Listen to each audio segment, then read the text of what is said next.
do something different with my herbs today, so I'm going to try and root these. This is some basil, oregano, and rosemary. And I've just snipped off the tops of some of the plants outside. Oops. And then I've stripped the lower parts of them, stripped the lower parts of the stems of their leaves. And now we're going to dry these. So I'm going to put my oven on 200. Oops. Get myself a cookie sheet. And some parchment paper.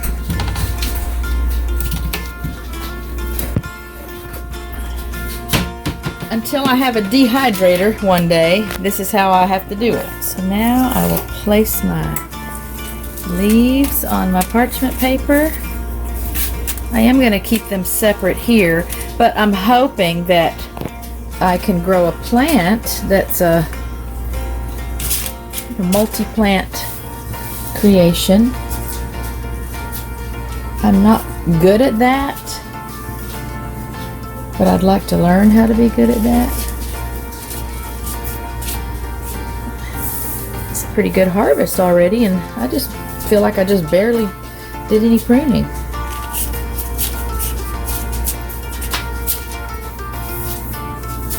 I know it's time for breakfast. I'm gonna get the dogs fed. This is like medicine. So the smell of these herbs, I'm sure it took me longer to trim these leaves than it should have, because I just kept wanting to stop and smell my hands. They just smell so good. Alright, so we're gonna put these in the oven. I'll leave them in there for, we're going to start with an hour.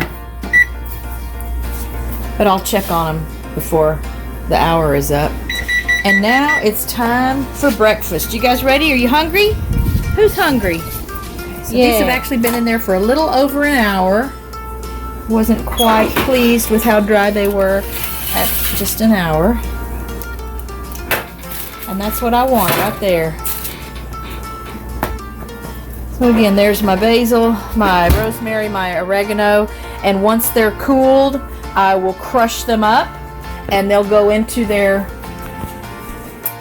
little spice bottles. So I found this little spice rack at an estate sale years and years ago. So there's some oregano. There's an oregano bottle. So we'll add to that. Lemon balm, parsley, chives, cilantro, dill, mint. I've got a couple of little. So these are dental implant bottles. I used to bring those home for storage after we placed implants. So, there's a little oregano one and a rosemary thyme one. I still have some of those bottles around somewhere, but I've got empty bottles I can use here. So here's a bottle for the rosemary, and here's a bottle for the basil. I had a little jar once upon a time that I kept basil in, but I don't have a whole lot, so we're just going to go with these smaller jars, and I'll make my little DIY labels and fill my spice cabinet up a little bit more. I'll be back when I've got these, when I'm ready to crush these up and get them in their jars. Okay, I'm going to make a couple of labels. So I've just got some Scotch tape. I'm going to tuck one end so that I can peel it off of the counter more easily. And I'm going to do one for my rosemary.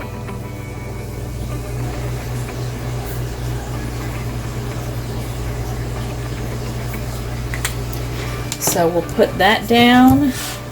We'll help it dry. Just using a black Sharpie. I know you can buy, like, you know, little herb labels, but I'm just going to do it this way. Then we're going to put a piece of tape over that piece of tape to kind of seal in the label. Then I'll peel up. Again, I folded one end of that first piece of tape I put down. We'll trim it.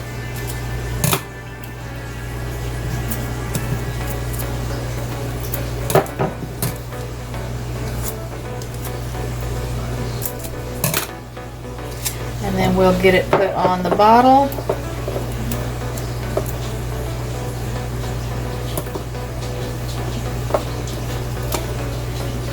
Press out as many air bubbles as I can.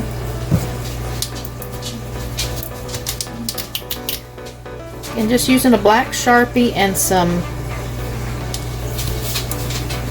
Scotch tape, the ultra clear Scotch tape, and I put the other piece of tape over the top of it so that as I'm doing this and pressing it down good, I don't smear the ink.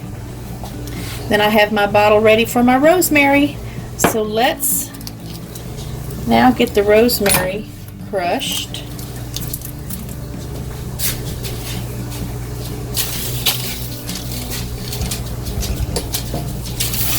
Nothing fancy here. And I'm sure there are lots of different ways that you can crush it. Maybe put it in a Ziploc bag and either press it with a spoon or like a tamper, like a espresso tamper. I have an espresso tamper too. But I'm going to use my mortar and pestle. I found this at an estate sale. And we're just going to crush these. Now I don't worry about the fine little stems that are left in here.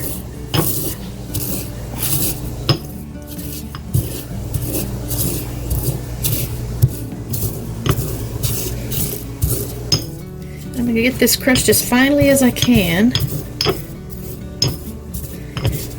And once I have the leaves crushed, the reason I don't worry about my little stems is that generally once I have my leaves crushed, the stems will remain intact and I can pull those out. In fact, see, I'll see some of these stems right now. So I'll just take those out of there. But I'm going to keep crushing my leaves. And if I don't get them all again, that's no big deal. I'll finish crushing this. Crushing the leaves. So I'm crushing the leaves that I cut off of the lower parts of the stems that are rooting in the window. You can also propagate from cuttings using root powder. You just dip your ends in root powder and place them directly into some soil. So see, I'm going to pull out some more of these stems. Keep as many of the leaves in there as I can. The stems are so much easier to see once you get these leaves at least partially crushed. But don't obsess over it. It's not going to hurt anything if a little piece of stem stays in there.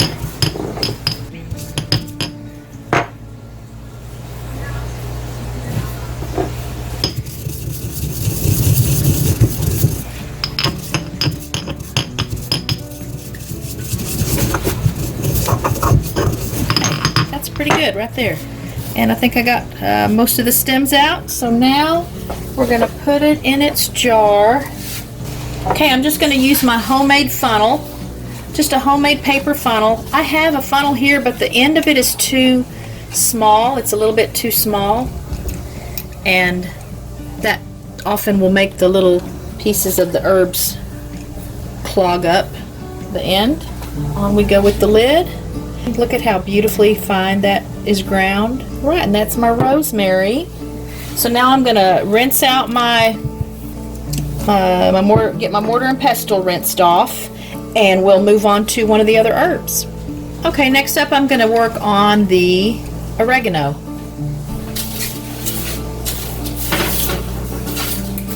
I like to do the basil last. I feel like it has the most intense flavor, and so I'm trying not to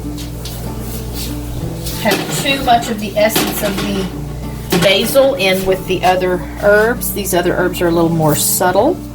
So again, same thing as before. We'll crush this up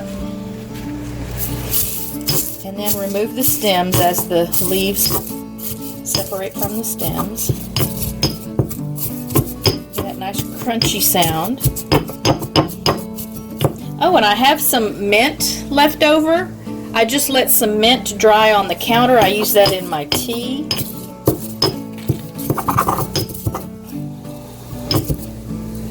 So we'll add some mint to the mint bottle I already have in my little spice cabinet. And before I add this oregano to my other oregano, I think it's still good. It smells so good. I'm going to crush this up a little more finely. This was from the last time I dried herbs.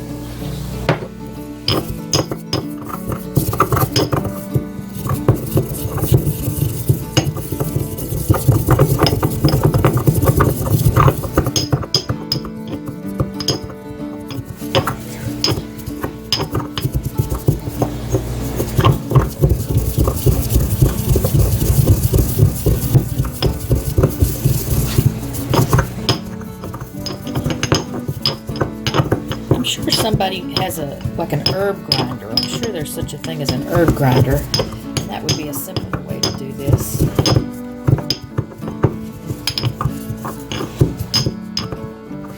I'm going to pick some of the stems out.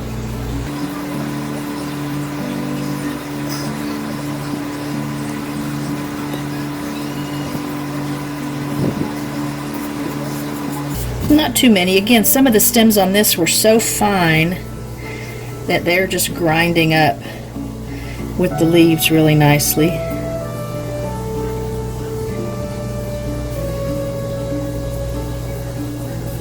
I guess I could be using like some tweezers or something in here.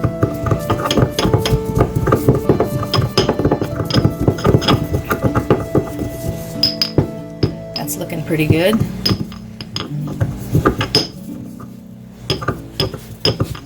I generally only use dried oregano. I can't think of a time when I've used fresh oregano in a dish. Now, these are hard to get a hold of. I might just leave those last little pieces of stems in there. Look how beautiful that is.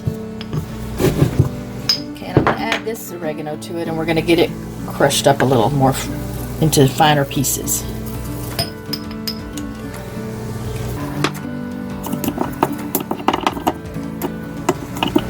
Okay, I'm happy with that. I think that's finely ground enough. I did wipe out the inside of my little paper funnel with a paper towel. Since these are dried, there aren't, moist oils to worry about sticking to the paper or to the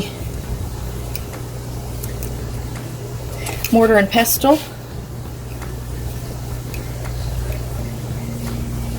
So we'll put these in their jar now.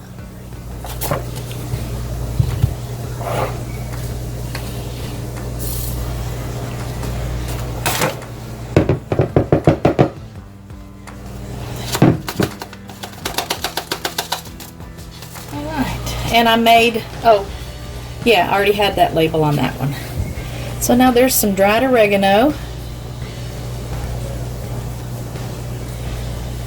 That's a nice fine ground right there. Fine grind, rather. That'll be ready to use. Okay, I'm working on my basil leaves, and I'm going to put them back in the oven for a little bit longer. That nice crunchy sound we could hear with the oregano and the rosemary. They're not quite as crunchy, and that's making it a little more challenging to get the leaves ground. So I'm going to pick out some of the stems now. And then we'll put these back in the oven for a little longer, just so they can get a little drier and crunchier, and I can get a finer grind.